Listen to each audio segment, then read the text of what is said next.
सिया राम। स्वागत है आपका आपके अपने चैनल पर।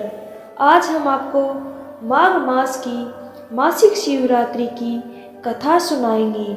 इस बार 20 जनवरी शुक्रवार को माघ मास की मासिक शिवरात्रि है। तो चलिए शुरू करते हैं कथा को। पौराणिक कथा के अनुसार पूर्व काल में चित्रभानु नाम के एक शिकारी था। जानवरों की हत्या करके वह अपने परिवार को पालता था। वह एक साहूकार का कर्जदार था, लेकिन उसका ऋण समय पर न चुक सका। क्रोधित साहूकार ने शिकारी को शिव मठ में बंदी बना लिया। संयोग से उस दिन शिवरात्रि थी। शिकारी ध्यानमग्न होकर शिव संबंधी धार्मिक बातें सुनता रहा। चतुर्दशी को उसने शिवरात्रि व्रत की कथा भी सुनी। शाम होते ही साहूकार ने उसे अपने पास बुलाया और ऋण चुकाने के विषय में बात की। शिकारी अगले दिन सारा ऋण लौटा देने का वचन देकर बंधन से छूट गया। अपनी दिनचर्या की भांति वह जंगल में शिकार के लिए निकल गया, लेकिन दिन भर बंदी गृह में रहने के कारण भूख प्यास से व्याकुल हो उठा। शिकार खोजता हुआ वह बहुत दूर निकल गया।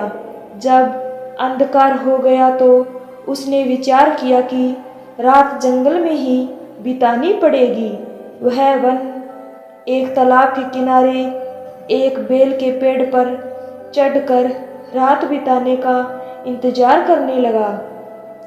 विल्व वृक्ष के नीचे शिवलिंग था, जो विल्व पत्रों से ढका हुआ था। शिकारी को उसका पता न चला।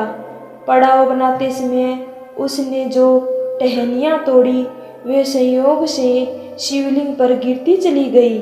इस प्रकार दिन भर भूख प्यास से शिकारी का व्रत भी हो गया और शिवलिंग पर बेलपत्र भी चढ़ गए।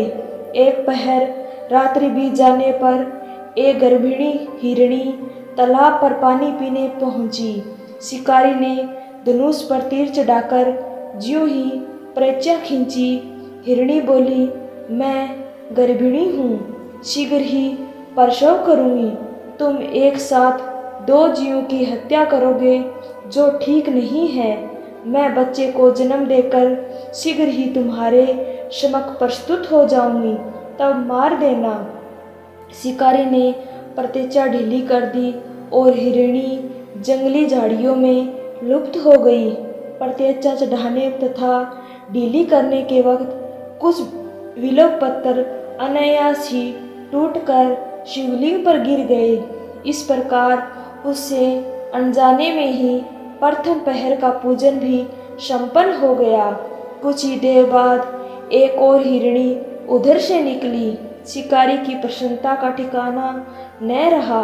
समीप आने पर उसने धनुष का बाण चढ़ाया। तब उसे देख हिरणी ने विनम्रतापूर्वक निवेदन किया, हे शिकारी, मैं थोड़ी देर पहले ऋतु से निवृत्त हुई हूँ, कामातुर विरहिणी हूँ, अपनी प्रिय की खोज में भटक रही हूँ। मैं अपने पति से मिलकर शीघ्र ही तुम्हारे पास आ जाऊंगी। शिकारी ने उसे भी जाने दिया। 2 बार शिकार को खोकर उसका माथा ठनका। वह चिंता में पड़ गया। रात्रि का आखिरी पहर बीत रहा था। इस बार भी धनुष से लगकर कुछ बेलपत्र शिवलिंग पर जा गिरे तथा दूसरे पहर की पूजा भी संपन्न हो गई। तभी एक अन्य हिरणी अपने बच्चों के साथ उधर से निकली। शिकारी के लिए वह स्वर्णिम अवसर था। उसने धनुष पर तीर चढ़ाने में देर नहीं लगाई। वह तीर छोड़ने ही वाला था कि हिरणी बोली, हे शिकारी, मैं इन बच्चों को इनके पिता के हवाले करके लौट आऊंगी। इस समय मुझे मत मारो। शिकारी हंसा और बोला, सामने आए शिकार को छोड़ दूं, मैं ऐसा मूर्ख नहीं। इससे पहले मैं 2 बार अपना शिकार खो चुका हूँ। मेरे बच्चे भूख प्यास से बेघर हो रहे होंगे। उत्तर में हिरणी ने फिर कहा, जैसे तुम अपने बच्चों की ममता सता रही है, ठीक वैसे ही मुझे भी। हे शिकारी, मेरा विश्वास करो, मैं तुम्हें इन्हें अपने पिता के पास छोड़कर तुरंत तुम्हारे पास लौटने की प्रतिज्ञा करती हूँ। हिरणी का दुख भरा स्वर सुनकर शिकारी को उस पर दया आ गई। उसने उस मृगणी को भी जाने दिया। शिकार के भाव में तथा भूख प्यास से व्याकुल शिकारी अनजाने में ही बेल वृक्ष पर बैठा बेल पत्थर तोड़ तोड़कर नीचे फेंकता जा रहा था। पौ फटकने को हुई तो एक हष्ट पुष्ट मर्ग उसी रास्ते पर आया। शिकारी ने सोच लिया कि इसका शिकार वह अवश्य करेगा।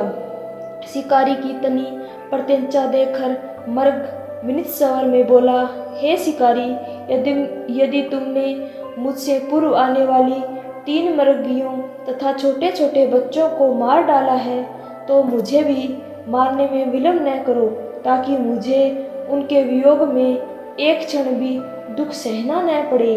मैं उन हिरणियों का पति हूँ। यदि तुमने उन्हें जीवन दान दिया है तो मुझे भी कुछ क्षण का जीवन देने की कृपा करो। मैं उनसे मिलकर तुम्हारे समक्ष उपस्थित हो जाऊंगा। मर्ग की बात सुनकर ही शिकारी के सामने पूरी रात का घटनाचक्र घूम गया। उसने सारी कथा मर्ग को सुना दी। तब मर्ग ने कहा, मेरी तीनों पत्नियां जिस प्रकार प्रतिज्ञाबद्ध होकर गई हैं, मेरी मृत्यु से अपने धर्म का पालन नहीं कर पाएंगी। अतः जैसे तुमने उन्हें विश्वास पात्र मानकर छोड़ा है, वैसे ही मुझे भी जाने दो। मैं उनके सबके साथ तुम्हारे सामने शीघ्र ही उपस्थित होता हूँ। शिकारी ने उसे भी जाने दिया। इस प्रकार सुबह हो आई। उपवास, रात्रि जागरण तथा शिवलिंग पर बेलपत्र चढ़ने से अनजाने में ही पर शिवरात्रि की पूजा पूर्ण हो गई। पर अनजाने में ही की गई हुई पूजा का परिणाम उसे तत्काल मिला। शिकारी का हृदय निर्मल हो गया, उसमें भगवत शक्ति का वास हो गया। थोड़ी ही देर बाद वह मर्ग सपरिवार शिकारी के समक्ष उपस्थित हो गया ताकि वह उनका शिकार कर सके। किंतु जंगली पशुओं की ऐसी सत्यता, सात्विकता एवं सामूहिक प्रेम भाव देखकर शिकारी को बड़ी गलानी हुई। उसने मर्ग परिवार को जीवन दान दे दिया। अनजाने में ही शिवरात्रि के व्रत का पालन करने पर भी शिकारी को मोक्ष की प्राप्ति हुई। जब मृत्यु काल में यमदूत उसके जीवन को ले जाने आए तो शिवगणों ने उन्हें वापस भेज दिया तथा शिकारी को शिवलोक ले गए।